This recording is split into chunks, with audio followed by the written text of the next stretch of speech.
चलिए समझिए, अब अर्थव्यवस्था का ये आखिरी छोर है, ठीक है ना।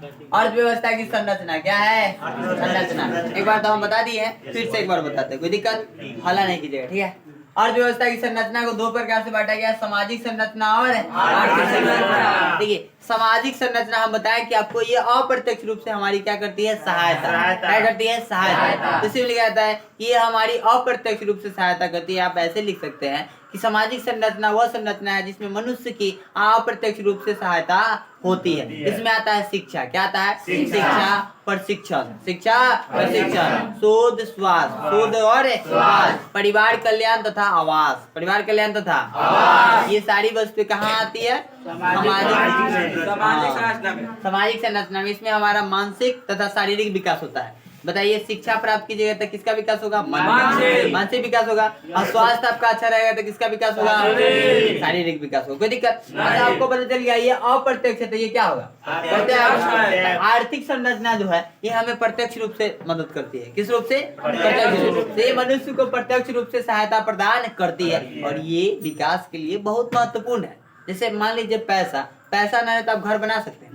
ये दोनों ज्ञान हो जाएगा। पैसा नहीं रहेगा तो घर बना लीजिएगा। तो इसलिए दोनों जरूरी है जीवन में, दोनों जरूरी है। आर्थिक संरचना भी जरूरी है और सामाजिक संरचना भी जरूरी है। इसमें क्या कर रहा है कि हमें प्रत्यक्ष रूप से सहायता करती है। उत्पादन क्रियाओं के लिए क्या है?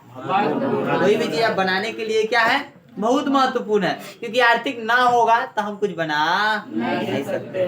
मान लीजिए कि आपको दिमाग में है कोई चीज, आपको किताब बनाना है या नोट बनाना है, तो नोट बनाने के लिए आपके पास कॉपी होना चाहिए कि नहीं? तो कॉपी क्या है? सामाजिक में आएगा, कहाँ चला जाएगा? आर्थिक संरचना में। समझ आएगा ना? तो आर्थिक संरचना ये हमें प्रत्यक्ष रूप से हमारी सहायता करती है और ये हमें कोई भी उत्पादन करने के लिए हमारे लिए सबसे महत्वपूर्ण है। कौन सी?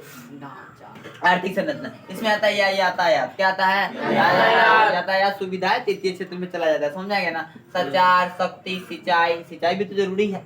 कृषि भी तो जरूरी है। मान लीजिए कि कपास ही नहीं बनेगा तो कपड़ा कहाँ से बनेगा? इसलिए कृषि प्रथम क्रियाएं जरूरी है, लेकिन प्रथम क्रियाएं में उतना विकास नहीं है जितना द्वितीय और तृतीय क्रियाएं में है। लेकिन प्रथम क्रियाएं से ही द्वितीय और तृतीय क्रियाएं बनते हैं। प्रथम क्षेत्र ना होगा तो द्वितीय और तृतीय क्षेत्र होगा नहीं होगा। समझाएगा ना? और ये मौद्रिक और वित्तीय संस्था इसमें शामिल होते हैं। अब हम समझते हैं बिहार का विकास। बिहार का विकास देखिए आप समझिएगा बात को।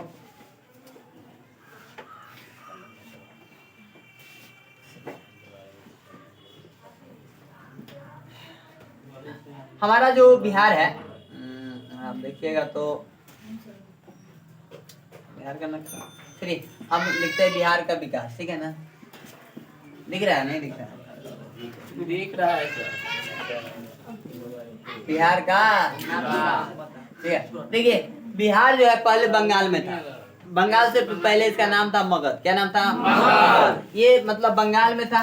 बंगाल को दो भागों में तोड़ा गया उस समय 1905 में। कब है? 1905 में। उस समय बंगाल का विभाजन हुआ लॉर्ड कर्जन के समय में। लॉर्ड कर्जन के समय में बंगाल का विभाजन हुआ। ठीक है ना? 1905 में, जिसके वजह से बंगाल में होने लगा विरोध। क्या होने लगा? विरोध। उसी तब 1911 में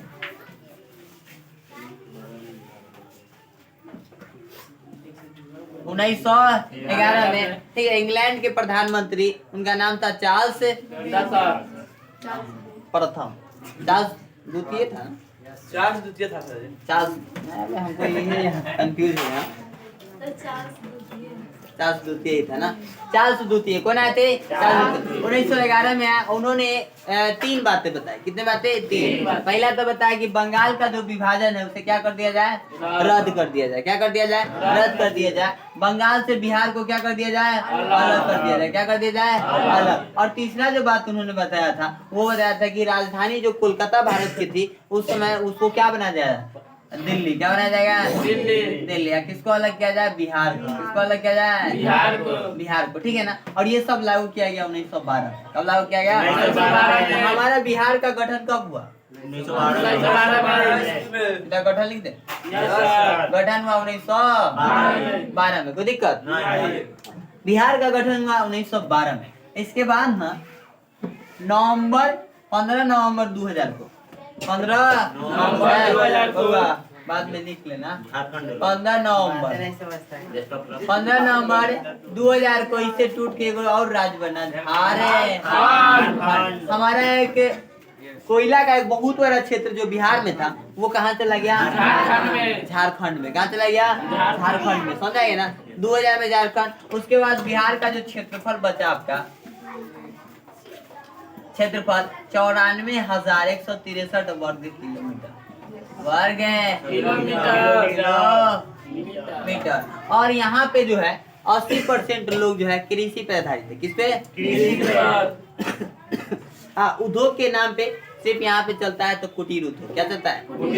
घरेलू तथा कुटीर उद्योग, ये दो उद्योग चलता है। अपने हाथ से लोग कुछ कुछ बनाते हैं और बेचते हैं। समझाएंगे ना, इसलिए बिहार का विकास कुछ ज्यादा नहीं है। 2011 की जनगणना के आधार पे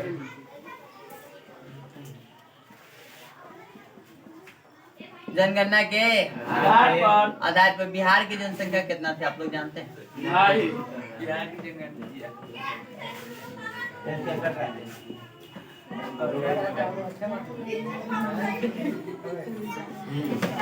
कितने लोग जानते हैं बिहार 2011 की जनगणना के आधार बिहार की जनसंख्या कितनी? 4 पॉइंट कुछ था, नहीं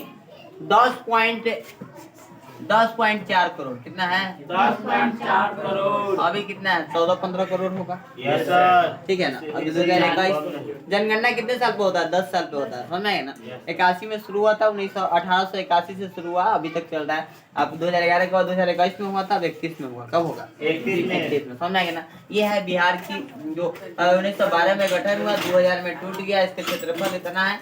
इसे पिछड़ा राज्य के नाम से जाना जाता है। आर्थिक दृष्टिकोण से इसे पिछड़ा राज्य कहा जाता है। इसका क्षेत्रफल 94,163 वर्ग किलोमीटर। यही में क्या